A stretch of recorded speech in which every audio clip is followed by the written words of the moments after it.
Hey there mga may loves, Gemini! Thank you so much for always being here with me in this channel, babe. So before we start your reading, reminders muna as na hindi po ito for everybody. So just pick up only the messages right here for you. And of course, wala po tayong gender dito, babae, lalaki, LGBT, cross-watchers, you're all welcome here, of course.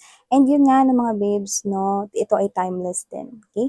So, hi and hello new subscribers. Ako po si Yan Tuloy. Welcome kayo dito. At sa mga pabalik-balik kong viewers, maraming salamat sa inyong walang sawang pagtambay. So, kung hindi nyo pa knows, meron pa tayong other channel. The link is down sa ating description box. So, let's go ahead and check these messages here for you, Gemini. So, let me shuffle the cards.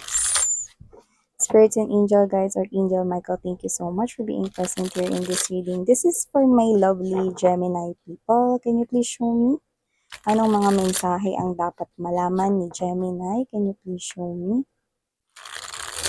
Gemini. Messages for Gemini, please. Kunin natin to kasi nagpakita siya. Have here the King of Swords.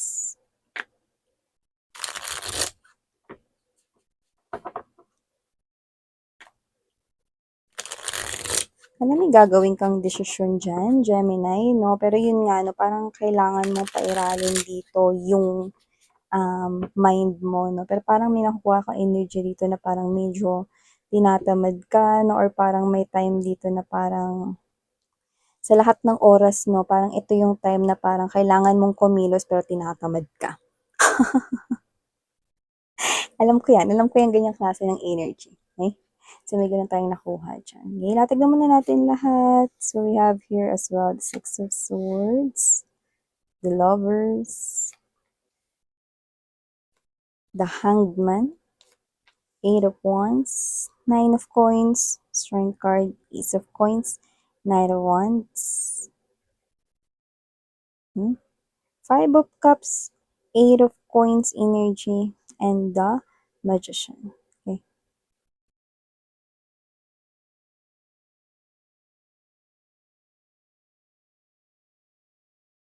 Okay, so nakikita ko dito may naghahabol sa inyo, no? Pero hindi ito yung tamang oras para asikasuhin ninyo ang love life.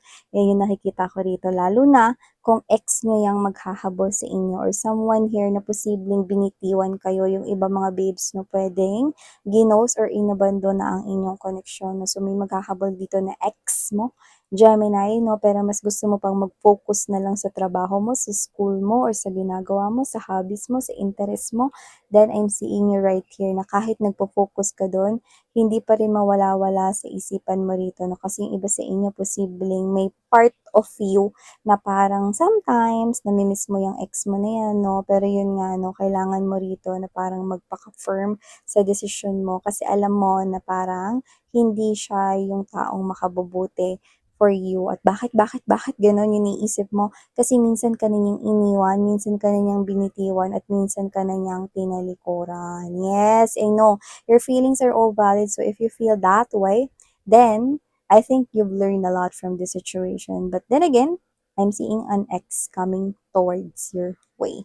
So expect communication with an ex person here or someone here na minsan mo nang, alam mo yun, sinubukan na ipakita or express yung love mo para sa kanya, pero posibleng hindi niyo yung sinuklian. So, yung energy na yun is pwedeng nakuha natin na hindi naman naging kayo, pero posibleng pinaasa kanya before, no? So, plakin kaya natin yan, no? Paasa yung mga yan. Sa inyo mga babes, no? Iba ex nyo talaga yan.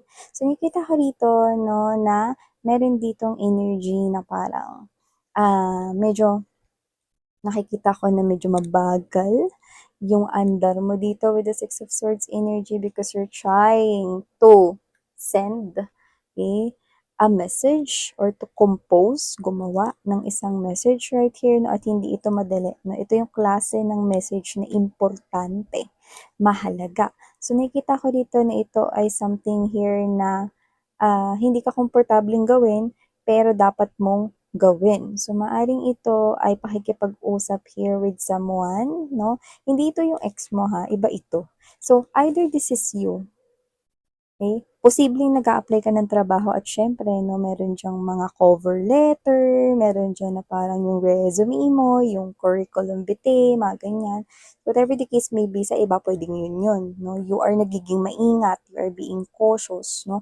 Ano ba yung mga dapat kong ilagay rito, ano ba yung mga qualifications na tinataglay ko, ano ba yung mga panglaban ko na mga qualities ko 'no, 'yan 'no, medyo mabusisi, detalyado 'no, at gusto mo talagang maging kapansin-pansin 'no, kung ito may kinalaman sa trabaho at ikaw ay nag-a-apply ng bagong work or job, 'yan 'no, nagigi ka ritong focus doon 'no, at ikaw ito na nagiging slow but sure sa ginagawa mo 'no. I'm seeing you right here, binabasa mo ulit 'yan, you're rereading that 'no. So you're checking 'no, kung grammatically correct ka ba 'no, yung mga typos mo okay ba, wala ka bang mali na na-type 'no. So this is you. Okay, nagiging detalyado ka kasi gusto mo maging plakado yung maging outcome or resulta nito. Yung iba naman, puwedeng may feelings and emotions involved dito na baka yan ay confession letter mo na with your crush o baka yan ay invitation kasi gusto mo siya ritong imbitahan. Yung iba naman doesn't have to be na yan ay written letter, pero posibleng yan ay chat or puwedeng yan ay email, Viber, any form of social media applications na gagamitin mo, Instagram direct, whatever. Telegram, no? You're gonna send the message here to your crush, inviting his or her out on a date.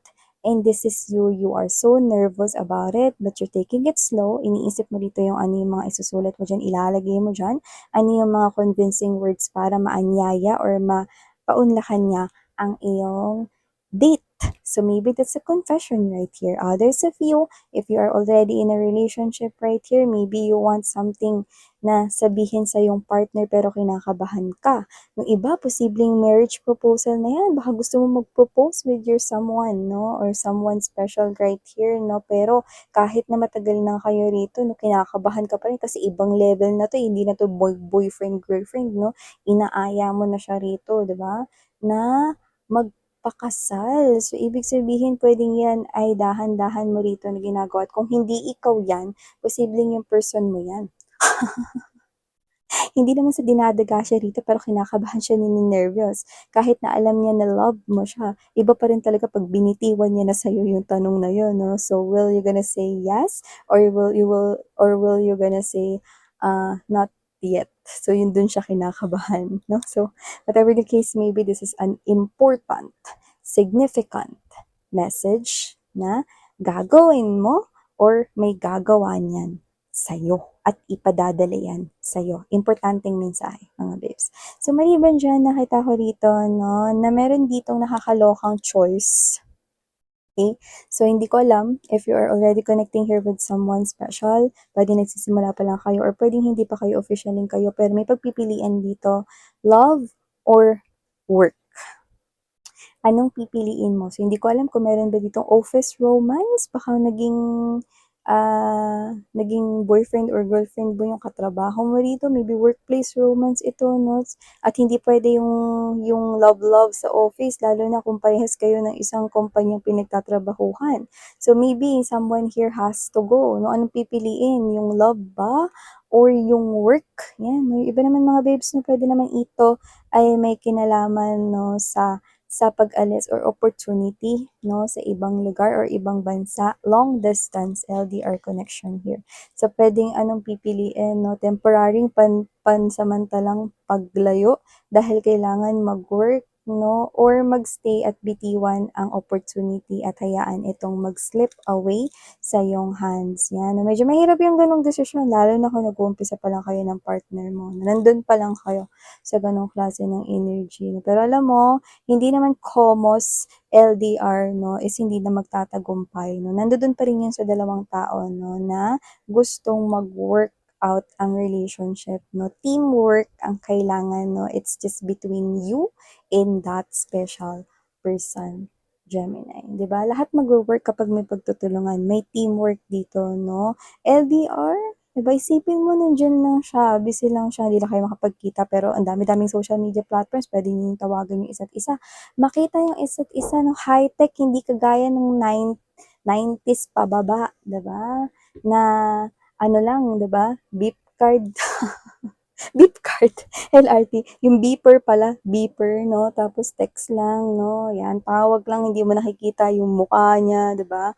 Kailan lang naman nauso yung mga video call, mga high-tech, advanced technologies. Ngayon, nakikita mo na, gumagalaw pa siya, no? Yan. So, ang daming paraan para hindi ninyo ma-miss ang isa't isa. No? Marami talagang paraan pag gusto, pag ayaw, maraming dahilan. Pero dito, nakikita ko, no, na parehas naman kayo ng feelings and emotions. So, things will definitely work out just fine. So, nakikita ko dito na pagdating naman sa financial mo mga babes, na makakatanggap ka rito ng isang opportunity or offer na pagdating sa work mo. Nakikita ko rito na papansinin mo ito no, dahil ito yung magdudulot at magdadala sa iyo rito no, sa gusto mong mangyari sa iyong career. So, baka ito na yung opportunity para mapansin ka ng boss mo. No? So, this is quite challenging. This is like a test for you. Maybe you want this promotion here, but you need to surpass or pass this test na ibibigay or task ng iyong boss or ng management ng company if you're working in a company. Or maybe this is something to do with, yung iba kasi nakita ko dito parang gusto niyo magtayo ng negosyo, no? Pero syempre, hindi ba kayo agad-agad makakapagpatayo ng negosyo kung hindi kayo mag-aasikaso ng mga important documents like permits, di ba? All of those things, the documentations, everything, no? So, nakikita ko dito that this might be a little bit challenging for you. Maraming pagdadaan ng proseso dyan, no? Pero nakikita ko dito, kailangan ng determinasyon. Gaano mo ba kagusto yung bagay na yan? Diba?